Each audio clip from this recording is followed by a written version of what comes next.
C'est une histoire bien belge, mais pas sans conséquences sur la santé des patients. Plusieurs habitants de la commune de Bassange sont concernés par le problème. En cas d'appel en urgence du 112, ils sont automatiquement transférés vers un hôpital en Flandre avec l'impossibilité de communiquer en français. Direction la commune de Bassange, en province de Liège, à quelques kilomètres de la frontière avec la Flandre, nous rencontrons Séverine. Elle a appelé le 112 en urgence pour sa fille l'an dernier. Ma fille avait fait une tentative de suicide, donc j'ai appelé le 112. Et quand on est arrivé à l'hôpital, une psychiatre est arrivée. Elle ne parlait quasi pas le français.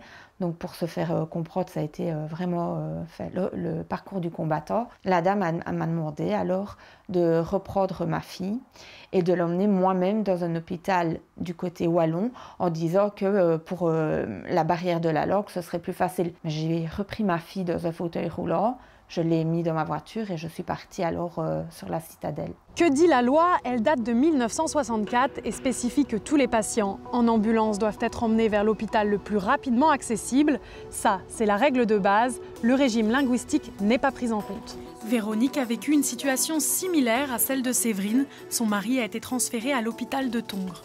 J'ai demandé si on pouvait le transférer en Wallonie. On m'a dit qu'on ne pouvait pas faire le transfert tant qu'il n'était pas stabilisé. Et puis le 13 mars, on est tombé dans le confinement et je pouvais plus le voir. Je sentais bien que son moral descendait de jour en jour, quoi. Au point que je demande si un psychologue pouvait le voir. Et le psychologue ne parlait pas français, donc c'était pas, la communication n'était pas possible. Pour la logopédie, pareil, il n'y avait pas de logopède qui parlait français, donc c'était pas gérable non plus. Le cas de Bassange est particulier. La commune est très étendue et regroupe 6 villages.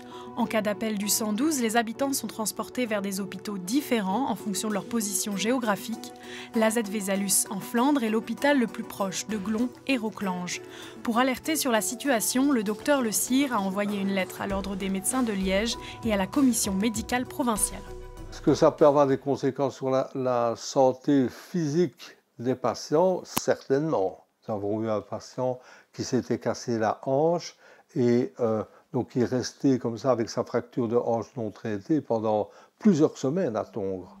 Les services d'urgence doivent être bilingues dans tous les hôpitaux à Bruxelles. Ce n'est le cas ni en Wallonie ni en Flandre. Ce que je crois, c'est qu'on a perdu malheureusement des deux côtés de la frontière la connaissance de l'autre langue, mais on essaye d'y pallier en proposant des cours à tous nos infirmiers et infirmières et à nos médecins, des cours de français.